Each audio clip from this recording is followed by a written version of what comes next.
ભરૂચના સાંસદ મનસુખભાઈ વસાવાએ ધારાસભ્ય ચેતર વસાવાના જામીન રદ થતા સોશિયલ મીડિયામાં પોસ્ટ મૂકી ચોખવટ કરી। ચેતર વસાવાના જામીન રદ થયા એ પાછળ મારી કે ભાજપની કોઈ ભૂમિકા નથી। સાંસદ મનસુખ વસાવા આમ આદમી પાર્ટીના આગેવાનો તથા કાર્યકર્તાઓને જણાવવાનું કે ચેતરભાઈ વસાવા અને સંજયભાઈ વસાવા વચ્ચે પ્રાંત કચેરીમાં પ્રાંત અધિકારીની ઉપસ્થિતિમાં ચાલુ બેઠકમાં ઝઘડો થયો, જેના કારણે સંજયભાઈએ ચેતરભાઈ પર પોલીસ સ્ટેશનમાં ફરિયાદ કરી અને ફરિયાદના આધારે ચેતરભાઈની ધરપકડ કરવામાં આવી।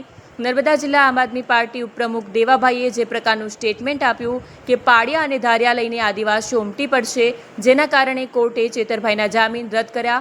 આમાં મારો કે ભાજપની કોઈ જ ભૂમિકા નથી, છતાં પણ આમ આદમી પાર્ટીના બધા આગેવાનો, ચેતરભાઈના પરિજનો, કાર્યકરો અને શુભેચ્છકો આ સમગ્ર ઘટનામાં મને તથા ભાજપને જવાબદાર ગણે છે, જે ખરેખર અયોગ્ય છે। હું આદિવાસીઓના વિકાસમાં માનું છું। આવી રીતે કોઈની સાથે લડાઈ ઝઘડા કરવાથી તો આદિવાસીઓનો વિકાસ રૂંધાય છે, સાથે જ વ્યક્તિ વિકાસ પણ રૂંધાય છે। તેથી કોઈના ઉપર આક્ષેપબાજી કર્યા વગર કાનૂની લડાઈ લડો, એમાં જ બધાનું હિત છે। એલફેલ મીડિયામાં ગમે તેના પર આક્ષેપ મૂકી અમને ખોટા સાબિત કરવાના પ્રયાસો કરશો તો ઈંટનો જવાબ પથ્થરથી આપવામાં આવશે। મેં મારી જિંદગીમાં ખોટા પૈસા કમાવામાં શક્તિ વેડફી નથી।